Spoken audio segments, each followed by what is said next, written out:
তো বন্ধুরা সবার প্রথমে তোমাদের সবাইকে জানাই শুভ রাখি পূর্ণিমা। তো বাজারে এসে দেখি বিভিন্ন রকমের রাখি। তো আমি কোন রাখিটা কিনেছি আমি কিন্তু তোমাদেরকে এখন বলবো না, বাড়িতে গিয়ে বলবো। তো মিষ্টি রাখি নিয়ে চলে আসলাম বাড়িতে। স্নান সেরে একটা সুন্দর দেখে জামা পরে চলে আসলাম আমার গোপাল সোনাদের কাছে।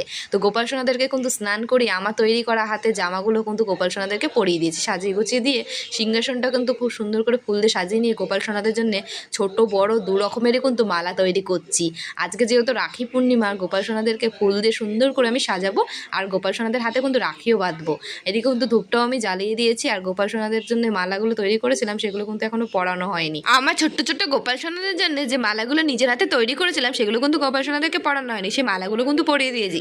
আর গোপাল সোনার জন্য খুব পছন্দ গোপাল সোনার একটা রাখি কিনে নিয়েছিলাম ময়ূরের পালকও রয়েছে সাথে। গোপাল সোনার হাতে কিন্তু ময়ূরের পালকটা কিন্তু বেঁধে দিয়েছি রাখিটা। তো বন্ধুরা আমি তো গোপাল সোনাকে রাখি বেঁধেছি হাতে, তোমরা আমার মতো গোপাল সোনাদেরকে কে কে রাখি পরিয়েছে অবশ্যই কমেন্ট করে জানিও। আর গোপাল সোনার জন্য ছোট্ট একটা লাইক করে দিও বন্ধু।